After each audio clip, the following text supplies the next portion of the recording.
मारिया, जल्दी से खाना रेडी करो, मुझे बहुत भूख लगी हुई है। आप मुझसे खाना बनाने का कह रहे हैं? मैंने इन 6 महीनों में खाना बनाया जो आज बनाऊंगी। ओ मैं तो भूल ही गया, तुम तो बीवी के रूप में शोपीस हो।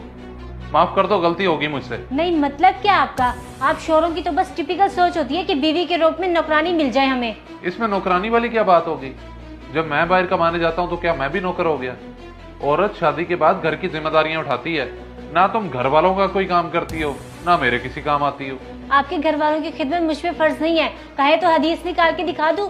लेकिन आपको तो अपने मतलब की हदीस का पता होगा कि एक बार 4 शादियां कर सकता है। मुझे नहीं पता था कि तुम इतनी जुबान दराज होगी। हमारे दीन में शोहर के भी कोई हुकूक फराइज होते हैं, सिला रहमी और मोहब्बत भी कोई चीज होती है।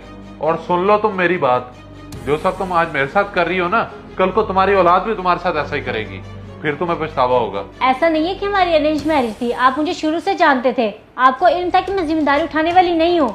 मेरे घर में नौकर चाकर थे और ये बात मैं आपको शादी से पहले बता चुकी थी। और यही तो अफसोस है, मैंने घर वालों के अगेंस्ट जाके तुमसे शादी की और तुमने मेरे साथ क्या किया। मैं सबकी तरह बेवकूफ नहीं हूँ कि सारी जिंदगी शौहर और ससुरालियों की खिदमत करती रहूँ। खैर अब मैं जा रही हूँ, ऑलरेडी आपने बहुत लेट करवा दिया है। ये कौन सा वक्त है जाने का? ना तुम पूछती हो ना बताती हो। अभी मैं ऑफिस से आया हूँ और तुम जा रही हो। मैं अपनी दोस्त के साथ जा रही हूँ, हमारा शॉपिंग और लंच का प्लान है। आप कौन सा बता के जाती हो जो मैं बताऊँ? बेटा शोहर से इस तरह बात नहीं करते, तुम पर फर्ज है कि उससे इजाजत लेके जाओ जहाँ भी जाना हो। इस घर में मुमकिन ही नहीं है कि सही मूड के साथ बाहर जाएं। मूड खराब लाजमी करना होता है। बेटा मैं तो तुम्हें समझाने की कोशिश कर रहा था, हमारे दीन में शोहर का एक मकाम है। फरमाने रसूल है कि अगर अल्लाह के अलावा किसी को सजदा जायज होता तो वो शोहर का होता।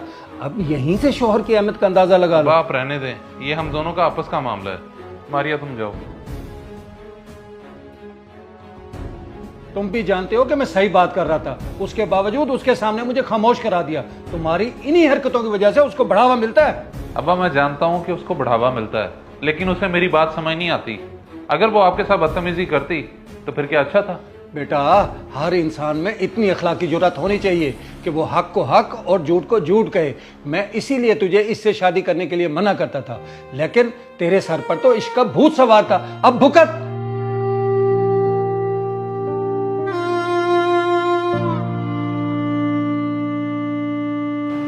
बस मैं बता रही हूँ, शादी सोच समझ के करना। मैं तो पछता रही हूँ, बहुत मसले होते हैं।